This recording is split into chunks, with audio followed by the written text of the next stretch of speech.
Une victoire de Trump prendrait le marché au dépourvu. Si Trump remporte les élections présidentielles, nous verrons des ventes massives d'actions et d'actifs risqués. Jay Bryson, Wells Fargo Securities.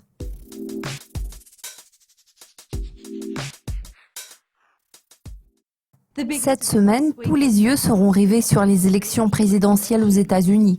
De nombreux scandales des deux côtés ont abouti à une course très serrée, ce qui a incité les traders à privilégier les valeurs refuges. Quelles sont vos attentes par rapport au comportement des marchés cette semaine ? Bien évidemment, tout dépendra de l'issue des élections présidentielles. Ce lundi, nous avons découvert qu'il n'y aurait pas de réouverture de l'enquête contre Hillary Clinton par le FBI. Cette nouvelle a stimulé une hausse des actifs européens et une progression des matières premières. En d'autres termes, la semaine a commencé sur une note positive. En cas de victoire de Clinton, cette tendance devrait se poursuivre au cours de la partie restante de cette semaine.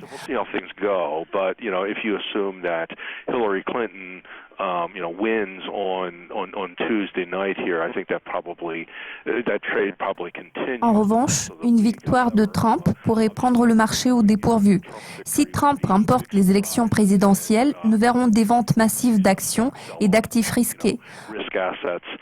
D'autre part, il est possible que le résultat du vote suscite des doutes quant à sa crédibilité. En l'occurrence, en cas de victoire de Clinton, M. Trump et ses supporters pourraient potentiellement déclarer que les élections ont été truquées, tout en refusant de reconnaître leur défaite. Dans ce cas-là, nous pourrions nous retrouver dans une impasse politique. De toute évidence, il s'agit d'un scénario nettement défavorable pour les États-Unis. Il ne nous reste plus qu'à attendre de voir comment les choses vont évoluer après les élections présidentielles américaines de ce mardi. Jeudi dernier, les marchés ont été secoués par la décision de la Haute Cour de justice britannique sur ce que le gouvernement ne peut pas activer l'article 50. La Banque d'Angleterre a maintenu les taux d'intérêt inchangés. Ce mercredi, nous découvrirons la balance commerciale du Royaume-Uni. Verrons-nous une amélioration ? À quelle performance de la livre sterling vous attendez-vous ? Le contexte actuel laisse penser que le déficit commercial devrait commencer à se contracter dans un proche avenir. Cependant, il faut comprendre que les changements ne se produisent pas du jour au lendemain. Par conséquent, la tendance générale de la livre sterling demeure baissière depuis juin. En toute logique, cela devrait contribuer à une accélération des exportations britanniques en allant de l'avant. D'autre part, nous nous attendons à ce que la demande intérieure ralentisse au fil du temps en raison des incertitudes concernant les perspectives d'investissement. C'est pour cette raison que nous sommes d'avis que le Royaume-Uni devrait continuer d'afficher un ralentissement de la croissance économique. À cela s'ajoute un affaiblissement marqué de la devise locale. En règle générale, ce genre de situation joue en défaveur des importations. Dans de telles circonstances, nous prévoyons une certaine contraction du déficit commercial en allant de l'avant.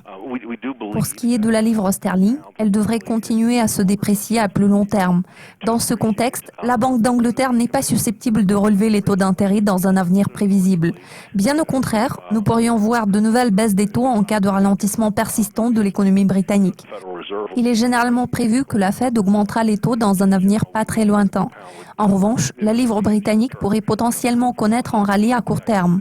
En tout état de cause, la tendance générale de la livre sterling reste baissière. Ce mercredi, nous découvrirons également le taux d'inflation en Chine. La situation économique semble s'améliorer dans le pays ces derniers temps. Les analystes tablent sur une accélération de l'inflation en octobre.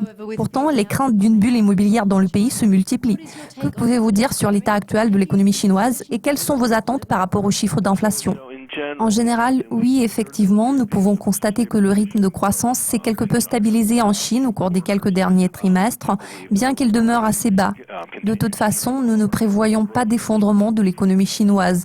En revanche, les autorités du pays essayent de resserrer la politique en réaction à une forte progression des prix immobiliers. Les entreprises publiques restent inefficaces, ce qui laisse envisager une décélération des dépenses en capital. C'est l'une des raisons pour lesquelles nous tablons sur un ralentissement de la croissance. Par contre, il se peut que nous voyions une accélération de l'inflation à moyen terme, tout simplement en raison de l'absence d'impact négatif du déclin des prix de l'énergie et des denrées alimentaires. Ce facteur a tendance à pousser l'inflation vers le bas. Par conséquent, l'inflation a toutes les chances d'augmenter dans les mois à venir. Pourtant, vu le ralentissement général de la croissance de l'économie chinoise, le taux d'inflation est censé rester à un bas niveau. Merci de votre participation, Jay. Cela conclut notre aperçu des événements clés de la semaine. Restez à l'écoute de nos mises à jour régulières sur le site de Dukascopy TV pour être au courant de tout ce qui se passe dans le monde de la finance.